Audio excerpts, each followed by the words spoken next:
So I thought for my 100 sub special, talking about a game that got me to 100 subs, ULTRAKILL. Now, people who've played ULTRAKILL, we can all agree, minus Under the Condiment, that the gameplay is amazing. It is probably one of the best FPS games I have ever fucking played my entire life. I thought nothing could beat Doom Eternal, and then I played ULTRAKILL. And now I'm on the basis that nothing can beat ULTRAKILL. The soundtrack is fucking amazing, and I can jam out to it almost all the time. And that current Work in Progress song for 7-1 that's in the background, I've been jamming out to that for a good while now. The monster design is really cool, and I don't mean that because I'm horny for the mind, but I feel like there's a part of ULTRAKILL that not a lot of people talk about. Like, while sure, I think the gameplay is amazing, I really do like the retro aesthetic, and the music is a fucking banger. I feel like there's a part of the game that's a little bit underlooked. The lore. I'm really saying the lore is the most underlooked part, and the entire fanbase was able to solve an ARG for the lore in like less than a day. The main reason I love ULTRAKILL's lore is because it is the most twisted and unique depiction of religion I've ever seen in my entire life.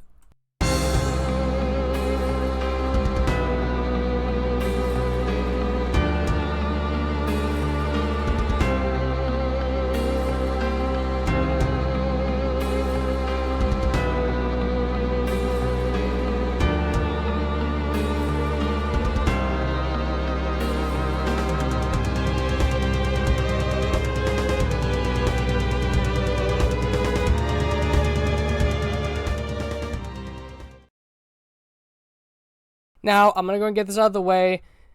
The game is not finished. Act 3 is not out yet. If I make up any theories or make up any guesses as to what's going on, do not take them as gospel.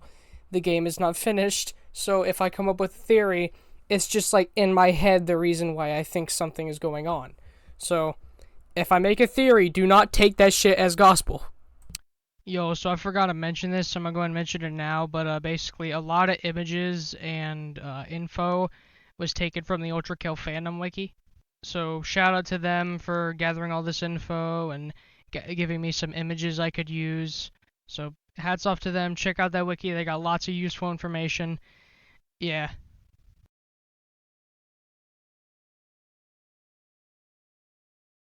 So let's go and start at the beginning of this story in ULTRAKILL.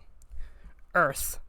It's not explained when or how or why, but humanity got into a war with itself.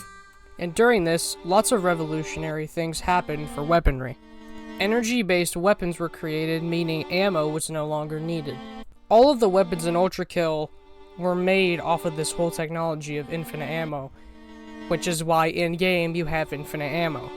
During this time, humanity knew weapons weren't just going to be the only thing that could help them. So they went ahead and created something else to help them in war. Machines. To help these machines run for war and not run out of battery, they made these machines run on blood. Because they're in a war, there's going to be a lot of blood, meaning that the machines would be able to refuel themselves in the middle of war. One machine in particular, V1, was able to recharge itself by simply just getting blood on it. By getting blood on its metal, it could recharge itself. Some other things to note about humanity during this time was that they had a quote-unquote climate catastrophe.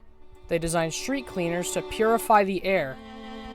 Other robots, like drones, were security cameras or, security guards to guard places. Sentries were built as basically anti-air units to help in war. Something to note is that the retro graphics are actually canon. According to the Sentry's terminal data, machines will render a simplified version of what's in front of them. This is to save power usage and just be able to see what they need to very quickly. However, sentries don't do this. They see everything as realistic as it would be. Eventually, after who knows how long, humanity finally ended their war and began an era known as New Peace. Almost all machines designed for war were either completely scrapped or repurposed for something quite interesting that I'll get into in a minute. During this time, humanity scrapped the V1 model, leaving only one in existence, and tried building a V2 model, which didn't require blood and was more durable than V1. However, humanity realized they didn't even really need to build it if there's a peace era, and V2 was scrapped alongside his little brother. During New Peace, humanity found something. Something they didn't think they'd find. Something that only was in the Bible. They found the mouth to hell itself.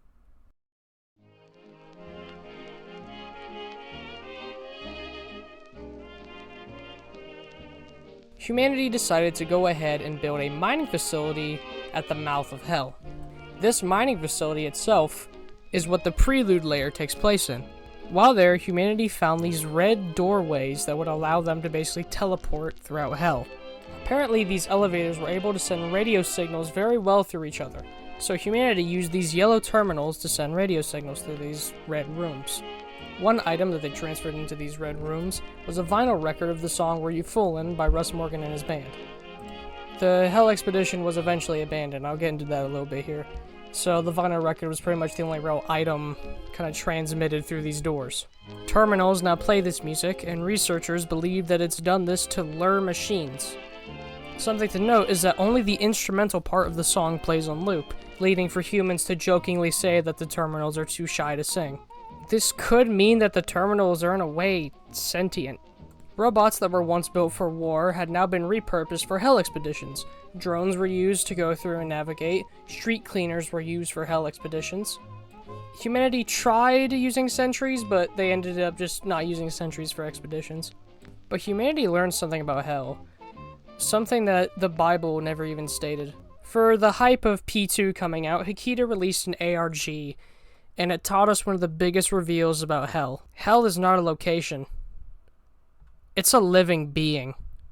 Hell began to use scrap pieces of metal and learned how to make bombs for certain enemies to use, managed to take some of the husks and put robotic parts on them, allowing them to use their hell energy more efficiently. It was able to lock doors at will, and I like to think that hell itself is the reason we canonically respawn. It's resetting time in there so we can go back through and it can be entertained. Upon this discovery, humanity closed down the mine shafts and quit hell expeditions forever, leaving it forever abandoned and left to rot.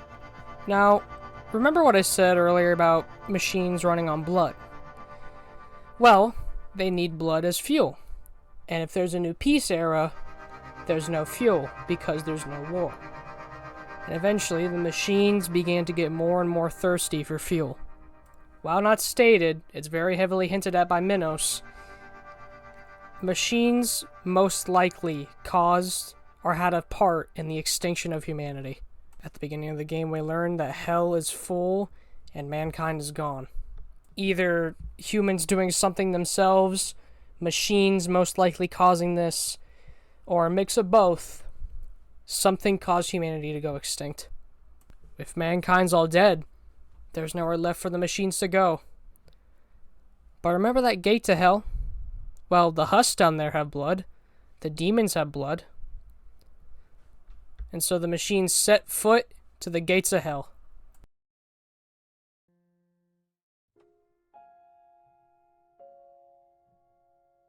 Now, we've talked about the fact that the afterlife exists. I mean, hell exists. Heaven exists too. Let's talk about how these two locations, as far as we know, work. As very heavily hinted at by the P2 ARG, hell itself is a living organism that can bend its shape and will whenever it wants. While I can't remember the quote fully well, in the dev stream that Hikita and Pitter did, Hikita mentioned that the red doors just kind of exist where they need to exist. Basically meaning, you might see somebody just walk into a wall when they see a red door. Hell itself can lock its doors at will. It teleports enemies around where it wants just for fun. It's a living being, and you are its entertainment. You are the gladiator in its arena. Now, let's back up a good bit here. I mean, hella back up. I mean, we're backing up. Hell at first did not exist. At first, it was only heaven. However, God created hell. And speaking of God, the depiction of God in this game, I really like. Okay, personal Bible rant here. I'm sorry if I offend you Christians. I always found it funny how strange God is portrayed in the Bible and how just, like, strict he is. Where in ULTRAKILL, he's more laid back and human. God created humanity, or as it's stated in the Virtues Terminal, the experiment. But eventually, God began to slowly dislike more and more about humanity. Presumably out of just a quick moment of anger without even really properly thinking about it. God created hell. At one point, he got into an argument with Lucifer, an angel, and cast him down to hell too. Something I do find unique is how Lucifer doesn't really seem to have a role yet in the story. I mean, if hell itself, its own living being, does it really need a ruler like Lucifer to keep in charge? But anyway, God begins to slowly regret his choice of making hell, and states that even he can't unmake hell itself. Presumably out of anger, grief, stress, and the things that he's done and his regrets, God just one day vanished. Everybody in heaven was confused and had no idea what to do, so they quickly formed the Council. Because we have not physically seen heaven itself in ULTRAKILL, there's not really much else we can talk about with heaven, so we're just going to go ahead and move on and talk about hell. Hell is divided into 9 layers. As of now, the first 6 layers are available, the last 3 will come out when Act 3 comes out. So, I'm just going to talk about those 6 layers.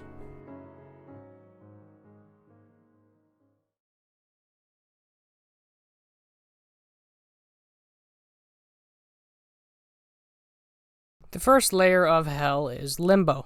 This place is designed for people who are not exactly good people, but not exactly bad people.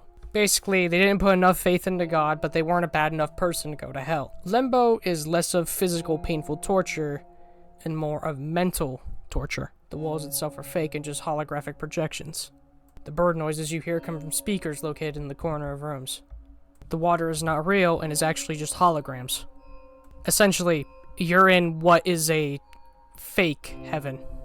But you do have the choice, if you're willing, to delve deeper into hell.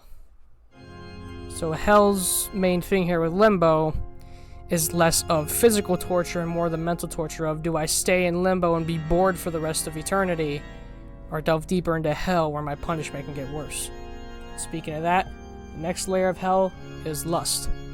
Now, prior to what is the lust renaissance, lust was a very, very different place in hell. There in lust lied the judge of hell, King Minos. The sin for people who committed lust is forever being alive and awake while being blasted around by strong winds. You are never able to rest as the wind is constantly blowing you around. But one day, King Minos thought that lust is not necessarily a sin. Lust is really just love to its furthest extreme, and love is a good thing. So King Minos, and any husk that had an IQ higher than 7, decided to rebuild lust into a utopia. King Minos and his husk built giant cities to house people that lived there. They had lighthouses so further cities could see what's going on. They built sewers, train stations, water plants. They built entire force fields around the city so winds couldn't penetrate through. King Minos essentially turned lust into Walmart budget heaven, with a lot of bisexual lighting. However, heaven took note and was not very pleased at what King Minos was doing. They sent down a holy knight, Gabriel, to stop this. Gabriel came down and struck Minos with his sword. After that, King Minos' husk, which is the size of a skyscraper, now forever walks around chained in wire and stomps through the city, destroying his own creation that he made. It's presumed that the people in lust are now back to being thrown through winds, or at least are now hiding in these abandoned towns. After that, the next layer is gluttony, for people who are very gluttonous in life. The appearance of gluttony varies very differently from the rest, being what is essentially a giant intestinal tract. Bones, eyes, teeth cover this place, along with stomach acid. People's here's punishment is to forever be burned alive in this stomach acid and constantly eaten for eternity.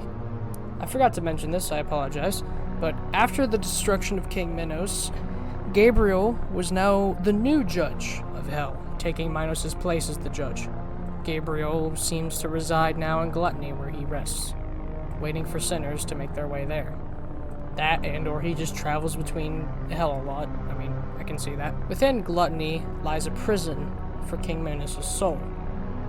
We'll get into that kind of stuff later, but for now, let's move on from gluttony, because it's only 2 levels long and there's not really a lot to get into. The next layer is greed, and do I really need to explain why greed is a bad thing? The punishment of people here is to forever carry large boulders and stones up pyramids, The sand in Greed is so burning hot that just touching it can scorch your skin. But an interesting thing about Greed is that there was a rebellion that occurred here a while back. A person down there, named King Sisyphus, decided very patiently and thoroughly thought it through about a rebellion. He tried convincing any Huss that had an IQ higher than 3, and they decided, you know what, we'll join you. Eventually, one day, while heaven was busy dealing with Minos, they decided to lead their rebellion and slowly fight their way through, killing angels throughout. It was a grand war of heaven and Husk, but eventually, King Sisyphus was slain. Gabriel decided to focus his efforts on attacking Sisyphus and Sisyphus alone. Sisyphus was caught off guard by this, and then Gabriel beheaded him. The morale of the rebels was very quickly drained, and thus they started to fight less and less stronger, until heaven finally won. King Sisyphus' beheaded corpse now resides inside of a pyramid. Something to note is that the Huss here, that are natural here stalkers, have adapted to this place, and their bones and body have now bent in very strange ways to help them carry boulders up. And also, according to the Stalker's terminal, the once boulders they carried have now been replaced by hell with sand bombs. After this, the next layer is quite different.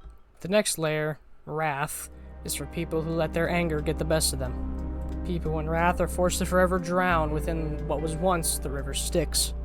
But eventually, after humanity went extinct, what was once a river became an ocean. Pieces of the structures and rocks that were once there in the river Styx poke out through the water every now and then, but it's virtually unrecognizable.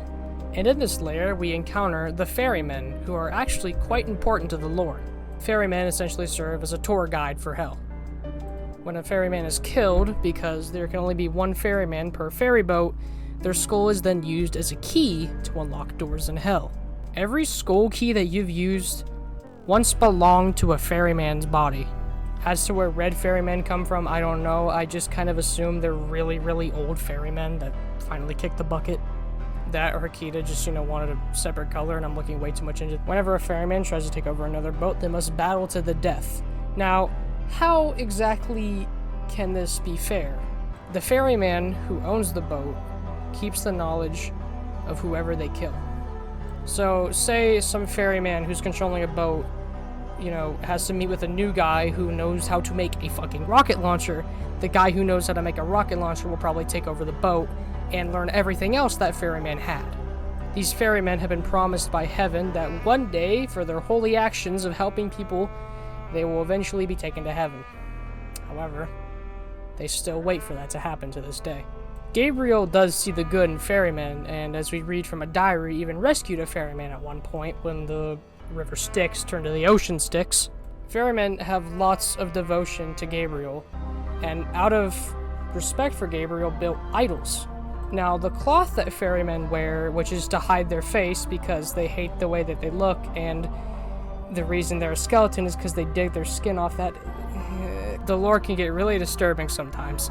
But basically, the ferrymen had holy cloths that had holy energy, and whenever they were making idols, the energy would rub off onto the idol.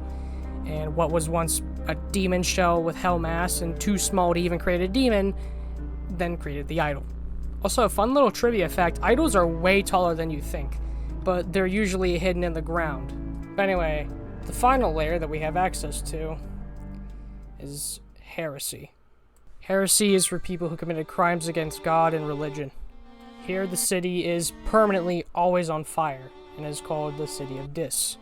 Sinners here are constantly on fire from the blazing heat of the city, hence its red glow and scorched appearance. Within this layer is where Sisyphus' soul actually lies after his defeat in Greed. They locked his soul in a prison far, far below in the city. While this place may look livable, judging by the fact that all the windows have red in them, I presume all the interiors are probably on fire. It's also constantly raining blood here, and in the lore, V1 can only recharge from fresh blood, and this blood is old, so, you don't heal from rain, unfortunately. As of now, that is all the layers to hell we have access to in ULTRAKILL. I will probably make an updated version of this video that goes more in depth once ULTRAKILL is fully complete.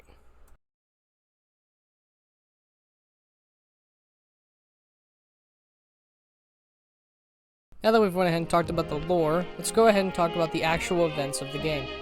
You play as V1, which is a one-of-a-kind machine. And I'm going to go ahead and state this now because Hikita has stated this before and I just want to make sure people know it. V1 is not really the hero or protagonist of this story. He is simply a vessel to see the story through. So anyway, V1, like every other machine thirsty for blood, heads to the mining facility. V1 acquires a pistol and a shotgun off of another machine. He heads to Limbo and gets himself a minigun too. And while down there, he discovers his older brother, V2, is also thirsty for blood.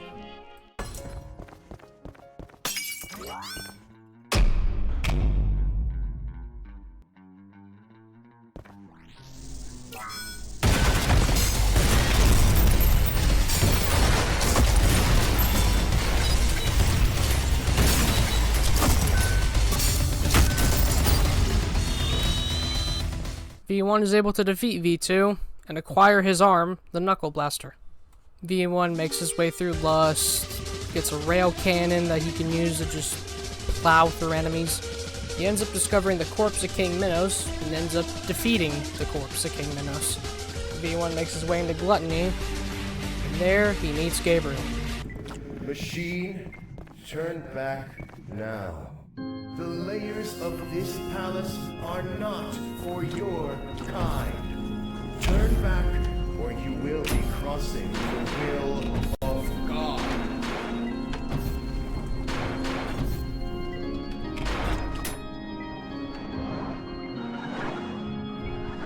Your choice is made. As the righteous hand of the Father, I shall rend you apart.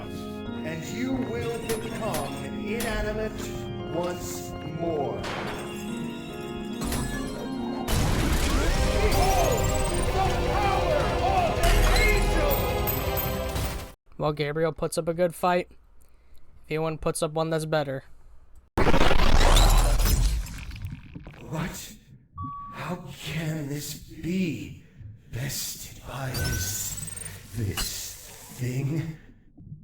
You insignificant fuck! This is not over! May your woes be many and your days few. The Holy Council is absolutely angered at Gabriel for losing to a machine. To Heaven's eyes, an angel losing a fight to a machine is like a WWE wrestler losing a fight to an ant. Like, it should not be possible. They tell him he has 24 hours to find V1 and kill it, or else his holy energy will be taken, along with his life.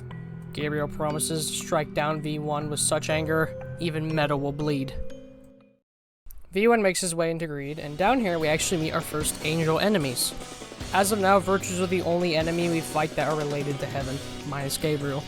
Eventually, V1 sees that V2 is not settled on losing, and wants to have a little bit of a rematch.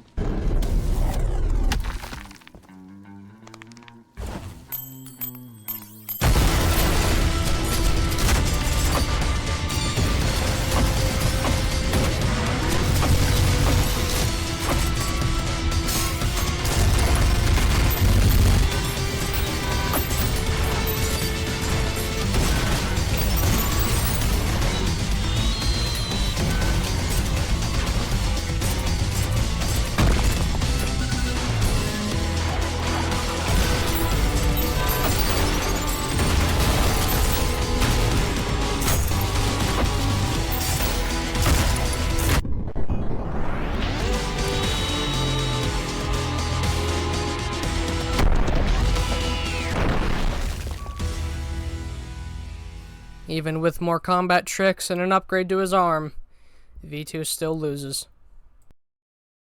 V1 makes his way into Wrath, and there he discovers the ferryman, and while there, also acquires a rocket launcher. Eventually, V1 makes his way down to Heresy, and is able to get through the city of Dis pretty much just fine, but it appears Gabriel has now found us. Machine, I know you're here. I can smell the insolent stench of your blood-stained hands. I await you down below. Come to me. We eventually make our way to where Gabriel lies. And there, he has a rematch. Limbo, lust, all gone, with gluttony soon to follow. Your kind know nothing but hunger, purged all life on the upper layers, and yet they remain unsatiated. As do you. You've taken everything from me, machine, and now all that remains is perfect hatred.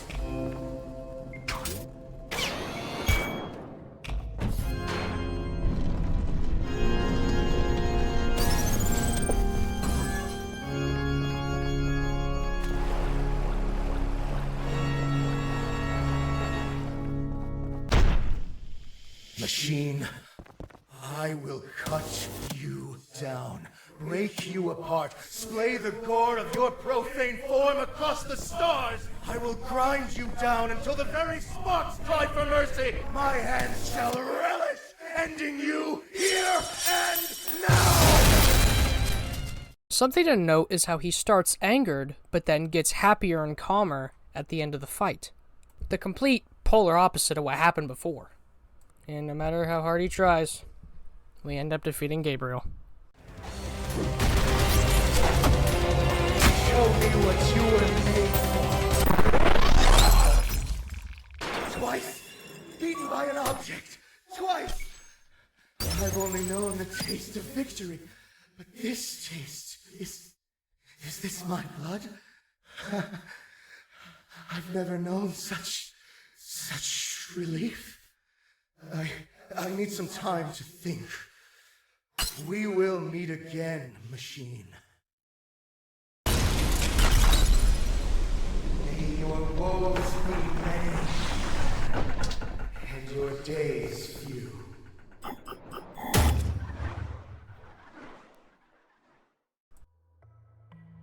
Gabriel travels to the moon. I'm not kidding, he travels to the moon. I think it's a nod to Dante's Inferno with, like, heaven being on the celestial bodies. If you didn't know, this game is very heavily inspired by Dante's Inferno. Gabriel begins to question why send people to hell? Why did he do what he did? Why has he done what he's done? He's begun to realize that the council boasted a god that isn't there. They're just doing what they want, pretty much. Without God, the council's just doing what they want now. Gabriel begins to realize he doesn't want to work for the council. He wants to do his own thing. He wants to be his own being. He wants to be his own person. And so, he wants to make sure the council gets the message. Gabriel goes into the auditorium and slays the Holy Council with his swords. A council member reminds him that if he kills all the Holy Council, the Father's light will never be able to reconnect to him, and he'll die. Gabriel acknowledges it, but kills the Holy Council member anyway. He then steps out of the auditorium and displays the head of the Holy Council member that he just decapitated for all of heaven to see. A message that rang out through the entire cosmos.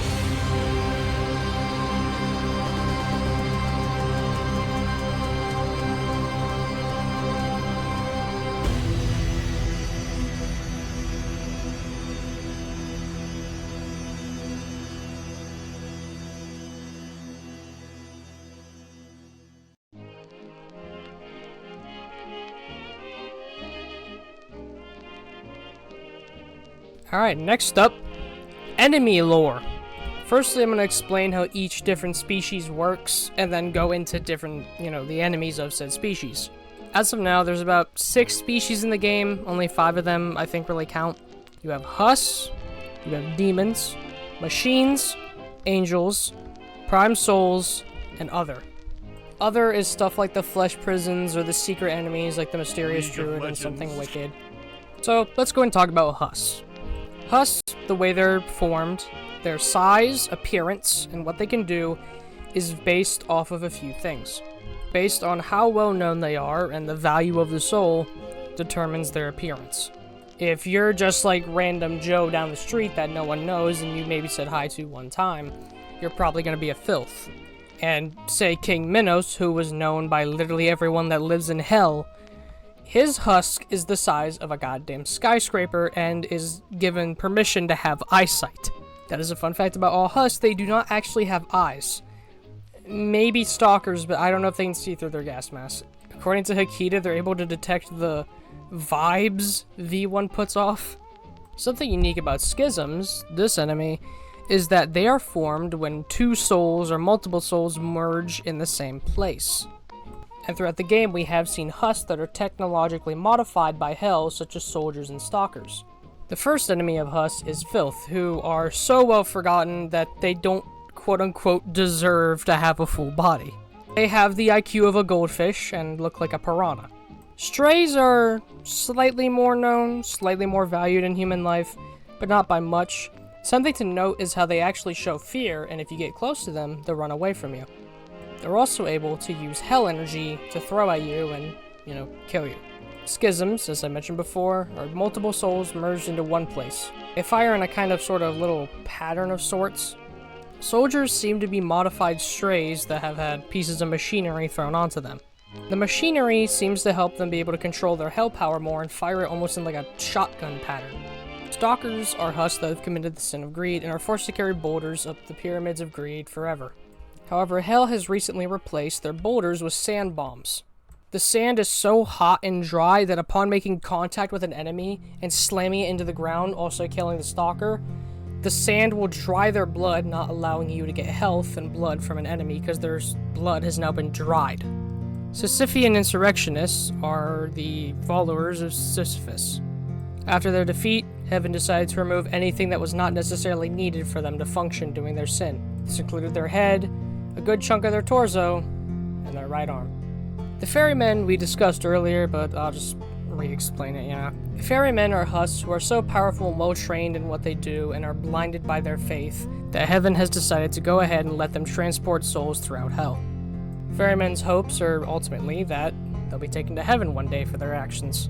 Gabriel actually is able to see the value in them, and in one point in the game, as read through a ferryman's diary, saved a ferryman. It appears the ferrymen worship Gabriel very much. They even created those idols in honor. Also, the reason that the ferrymen are skeletons is because they're so angry at their body and themselves for doing things that prevented them from becoming an angel that they willingly tear their skin off. And the holy cloth has now turned their bones blue, and presumably some ferrymen have their bones turn red.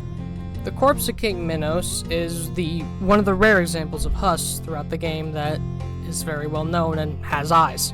Due to King Minos, if you lived in hell, you know Minos. He was very well known, and thus his husk is as big and as powerful as it is. And also, fun little trivia fact. A lot of people assume that gluttony actually takes place within King Minos. However, it does not. It is its own layer of hell, and the entrance just is there in King Minos' mouth. As mentioned earlier, the red exit doors function really, really weird. Now, with that out of the way, let's go ahead and move on to the other inhabitants of hell, demons. Demons are the stone exterior, almost shells, that have hell mass poured into them.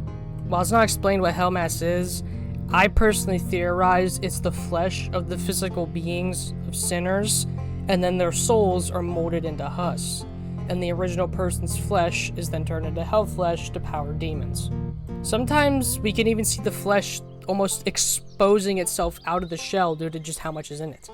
Most demons have these very particularly crafted carved faces on them, with the exception of the Cerberus, which just looked the same since day dot. I'm just saying, I started a miniature war in the fucking Mega Slate Discord server because I said I think Cerberuses should get a new model, bro. I'm just saying, they look kind of low quality. There is, surprisingly in the game, not a lot of demon types.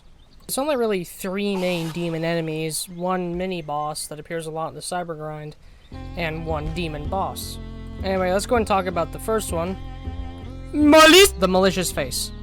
While it would appear that they're levitating, they're actually walking with very hard-to-see transparent spider legs. Next up is the Cerberus. While, like the terminal says, not the 3-headed dog you might assume, they do serve the role as a guardian to hell. Throughout Prelude, a lot of idle Cerberuses can be found. And while I don't really know how they're there, judging by the fact that this mining facility now serves as a facility to grind up blood instead of minerals, it can be assumed that Hell decided to put these there. When idle, they do a pose similar to the Thinker pose. It's not known why some of them wake up and then others just sit there. Their main projectile is this apple-shaped orb. I'm pretty sure the apple is probably meant to symbolize Adam's apple that he ate, in the Bible. The next demon is the Hideous Mass. The Hideous Mass is probably one of the rarest enemies in the game other than bosses. One of them appears as a boss in Limbo, and two of them appear as a boss for the final mission in Heresy before you get to Gabriel. They are a large shell filled with lots of hell mass, so much that it's pretty much protruding out of it. The way that they're designed and carved looks very precise and almost on purpose. Also on its arms appears to be a depiction of the Michelangelo painting The Creation of Adam, with Adam going to reach out for God. So these things have a very peculiar design to them. It makes it seem like these demons are hand-carved or something, or in some kind of factory they're made. Because I don't think that these shells just magically mold into that. Unless they do, and I'm just looking way, way too much into this. The next demon is peculiar, and I mentioned it earlier, the Idol. Despite looking very holy, they are formed out of Hellmass and are the result of ferrymen combining their holy energy into a demon. Originally, these things would be way too small to have any form of sentience, but since they were carved by the ferrymen, and while carving them, his holy cloth rubbed off its holy energy onto the idol, it absorbed the holy energy. It now uses this holy energy to keep anybody that it wants to, or targets, alive, preventing them from taking any form of damage or death, unless it's the weight of a Maurice. Did you know, actually, that if a idol goes to a stalker, the stalker will not die when it explodes? That's a really cool mechanic. I hope that's not used in P-2 to create the most painful arena out of fucking the entire dick. And then finally, the Leviathan, which has a very, very deep story, and I should have mentioned it when I was talking about Wrath. So, in the ocean Styx, people who give up on trying to get out of the water and just sink to the bottom are nicknamed Solon. The Leviathan is the result of dozens and dozens, probably millions of Solon merging into one being at the bottom of the ocean. Via the same creation process that makes demons, Leviathan was formed out of Solon. The heart of it lies on the top and was apparently very close to getting out, and the heart itself is made out of nothing but nerves and veins. Upon attempting to escape, Gabriel heard about this, came down, and struck its body down with divine spears, pinning it to the back. And when you're near it, you can actually hear it screaming in agony for all eternity. And the longer it stays in hell, the longer that fish continues to get. Until the sentient GoPro came over and threw some spare change at it. Next up, machines. What you are in this game. Every machine, including V1, has the same goal. Acquire blood. The first machine that you meet, minus yourself, is the sword machine. This thing looks completely different from what it does now, but after collecting lots and lots of scrap, it slowly now built itself up into this. Multiple machines actually liked its appearance and decided to be copycats and literally copy the sword machine's appearance. That is canonically why there's multiple sword machines. Has a sword, I wonder where it got its name from, guys, I only wonder, and a shotgun that you acquire upon killing the first sword machine. Also, fun fact, when you play the game, you'll probably notice not a lot of robots have a voice. Like, they'll make beeps and boops when they get hurt or killed, but they don't have a voice. The sword machine, however, has its, which is apparently from stealing a vocal machine from scrap pieces of machinery. Remember, this thing is basically 99% scrap. Drones originally served their purpose as surveillance cameras and security guards.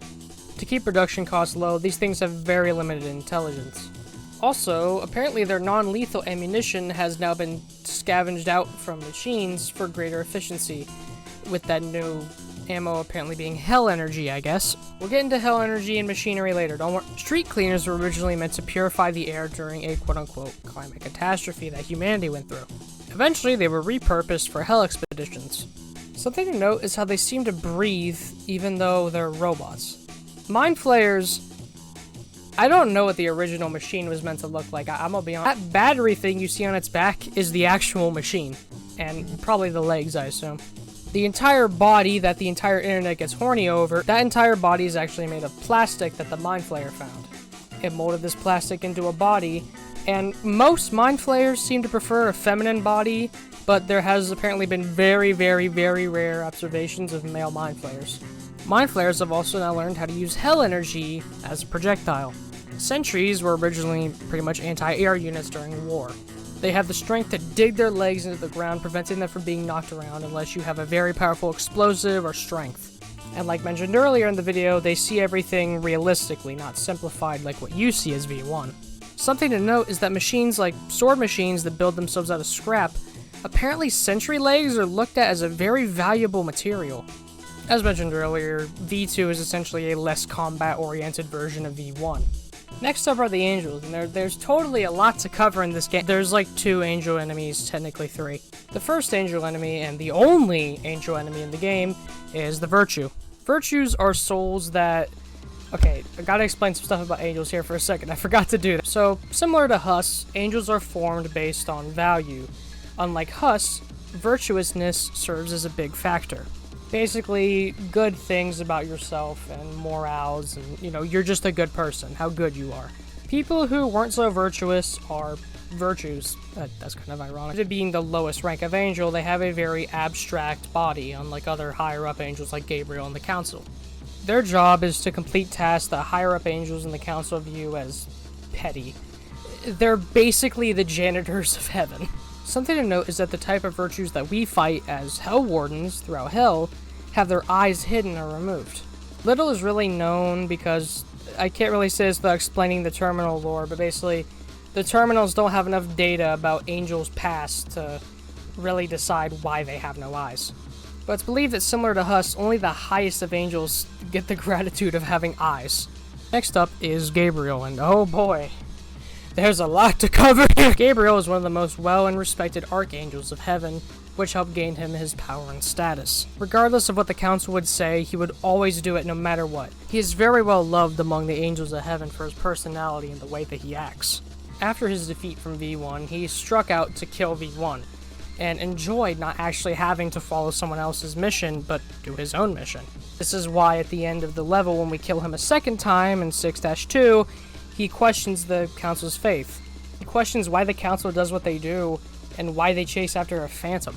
Out of all the characters in the game, Gabriel is the closest thing to a full-fledged character. He has an arc, he changes over time. Speaking of characters, we got the Prime Souls to cover. I'm gonna just go ahead and real quick though, knock out of the way flesh prisons. Flesh prisons are basically part fleshy machinery, powered by holy energy and demonic energy to keep souls imprisoned in them. They are not sentient, but just a fleshy machine reacting to stimuli. Now, let's get to the exciting part, the souls within them. In the first act, if you P rank every level, you get access to P-1, Soul Survivor.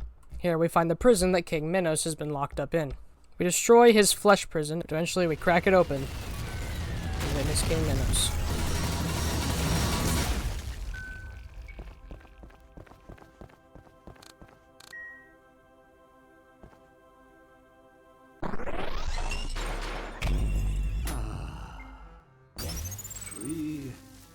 At last.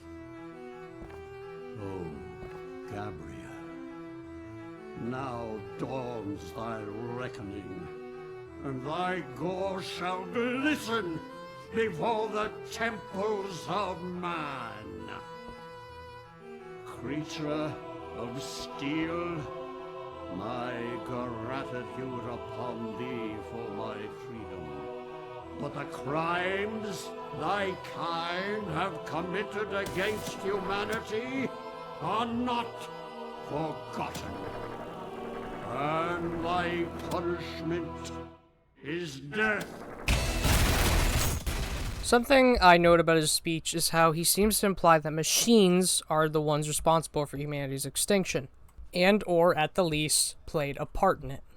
So this means either humanity got themselves extinct and machines probably played a part in it, or machines wiped out all of humanity in their thirst for blood. And though the fight is tough, we defeat Minos.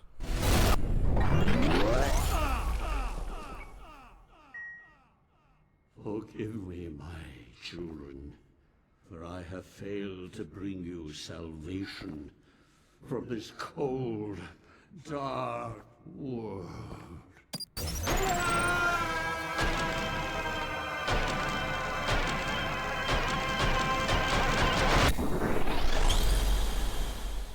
Hikita said this one time, and I really, really like what he said.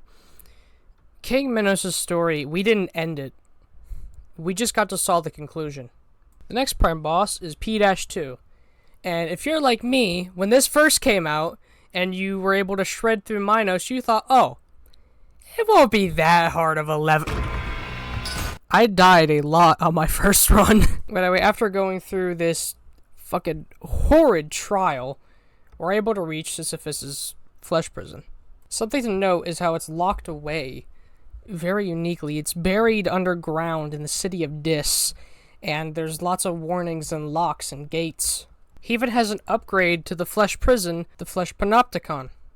Which, can I just say, the ARG for P-2, Hikita, if you're for some fucking reason watching this, I doubt, that has got to be the best ARG I've ever seen for a video game in a long while. And it's pretty hard to tear through the flesh prison, but after a while... This prison to hold me.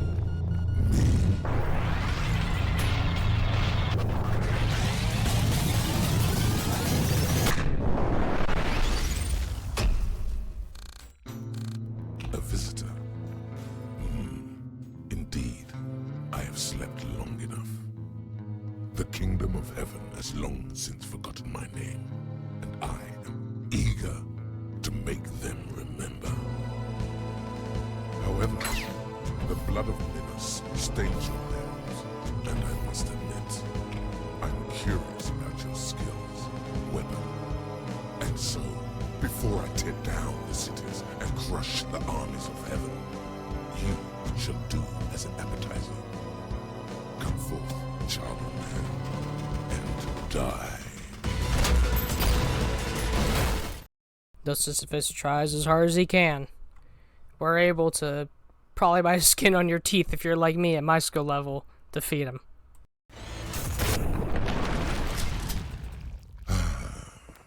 So concludes the life and times of King Sisyphus. A fitting end to an existence defined by futile struggle. Doomed from the very start. And I don't regret a second of it.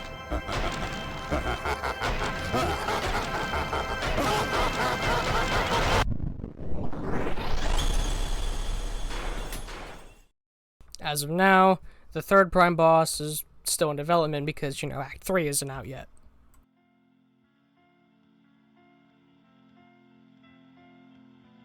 Now, all of the events that occur in the game, all of this, would not be possible without the weapons. The weapons are the most important character in the game. And the weapons themselves have some lore that I would like to touch on before we finally reach the damn conclusion of this, long video. So to start off, let's go ahead and talk about the revolver, the very first gun you get. The revolver is able to shoot infinite ammo because it's an electric gun. The gun itself uses batteries, and the projectiles it shoots is actually pieces of metal. And these pieces of metal can be microscopically small and still be shot like a bullet. Because of this, it technically doesn't have infinite ammo, but according to the terminal, a full pistol can take weeks of constant non-stop fire to finally run out of ammo. Also, a fun fact about the pistol.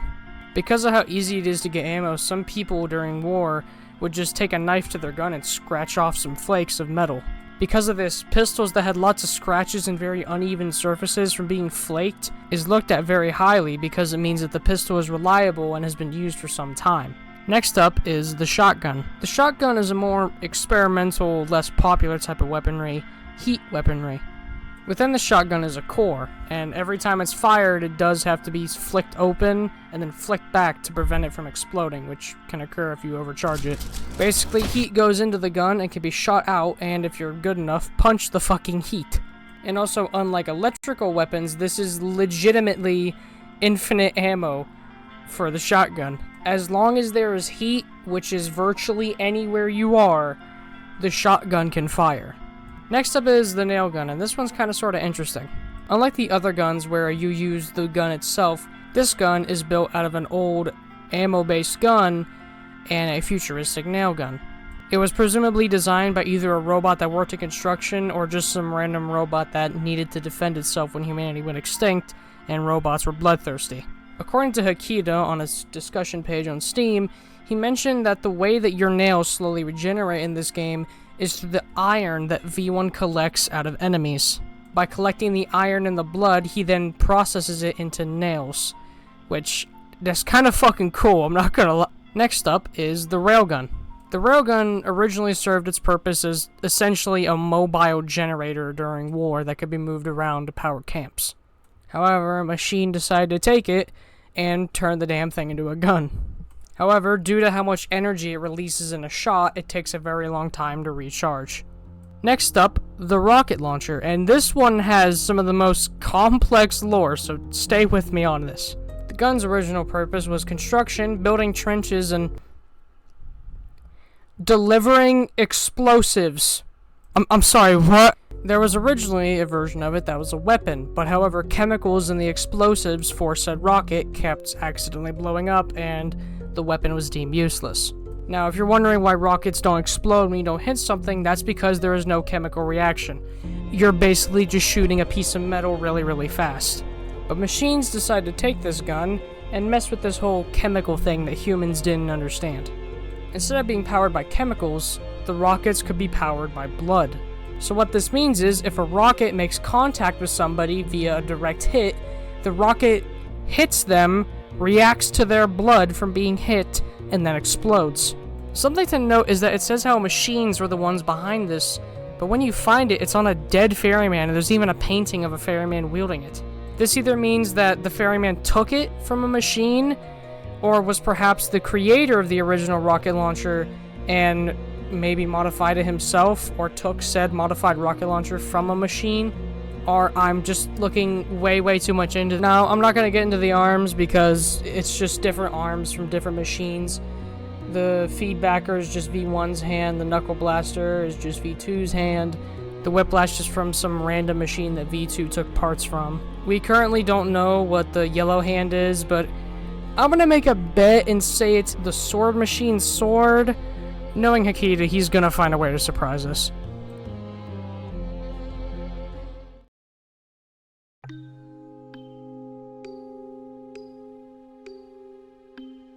Anyway, with all the lore explained, I just wanted to take a minute to kind of sort of analyze ULTRAKILL's story and why I like it. I personally, myself, am not religious, and Hakita has stated many times that this is not a jab at religion or meant to make fun of religion, it's simply just his own twist on religion. But it's just the fact that there really is no villain in this story when you really think about it. There's no hero, there's no villain, it's just things falling apart. Honestly, if there really is a villain, it might just be V1.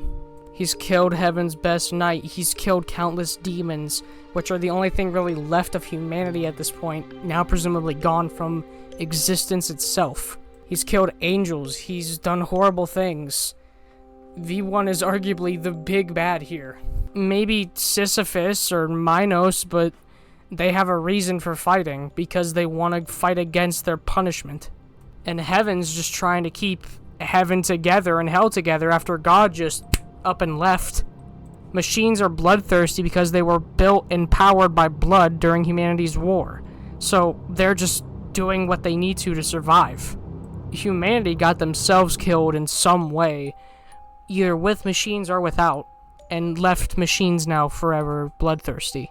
Husks are forced to suffer eternal torment as Hell plays with them and slaps pieces of scrap metal onto them sometimes. It just throws them around wherever it wants because it just wants to be entertained. God is upset at himself for creating Hell, for creating man. He's mad at his own self. There is no villain the more and more you dig into it. I really tried thinking about it, and the only villains I can think of is just the Prime Souls in V1, which it can be argued they're not even villains. By that logic, if V1 is a villain, then so are the machines. because V1 is just one of many machines doing the same thing, just better. It's a twist on religion that I love and want to see more twists like this. And the inspiration from Dante's Inferno is something I just love, because that is, at least in my opinion, one of my favorite literature-based twists on religion. It's a really unique take on purgatory, on heaven, on hell. And sure, it's dated to high hell and had a bunch of Roman political jokes from the 1800s. It's good on the way it portrays heaven and hell and purgatory. And seeing Hikita take heavy inspiration is something that I really like. The whole winds from lust are directly from Dante's Inferno. Greed's punishment is pretty damn similar, but instead of carrying bricks, it's carrying giant bags of gold.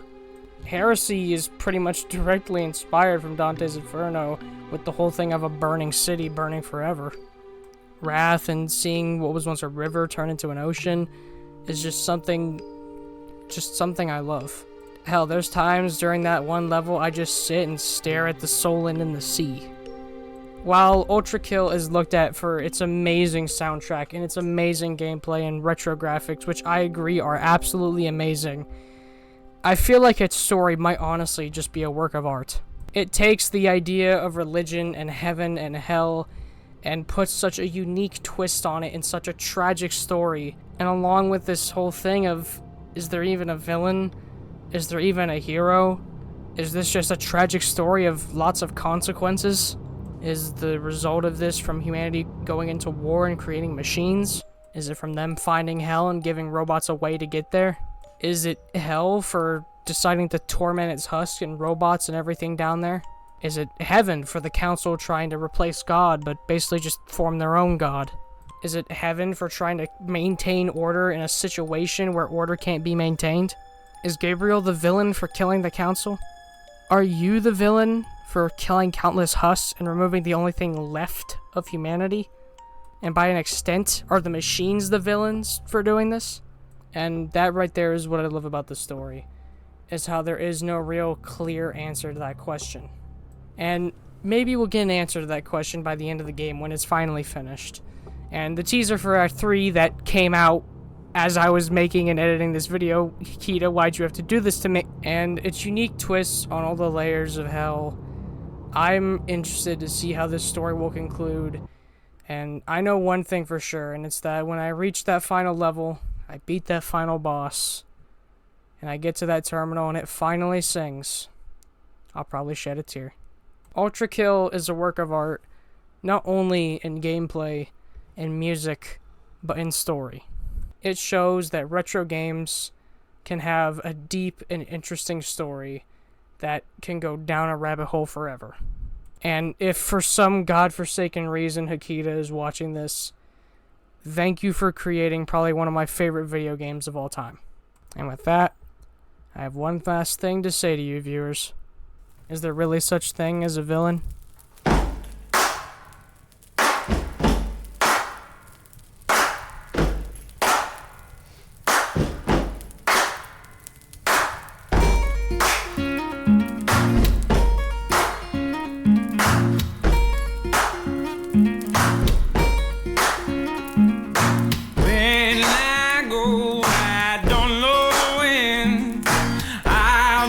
Coming back again, leaving the past behind my stride. In this way I will abide.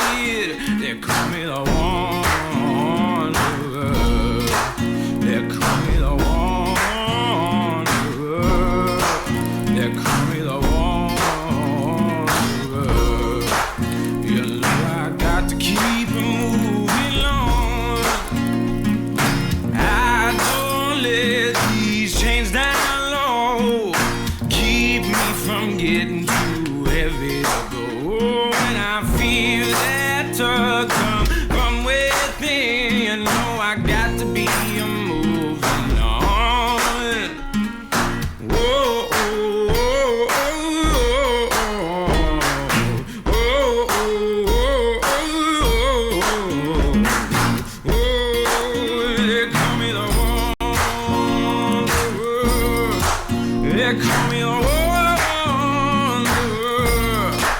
They call me the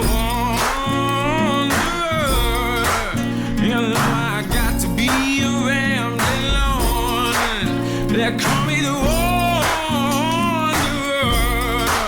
They call me the wanderer. They call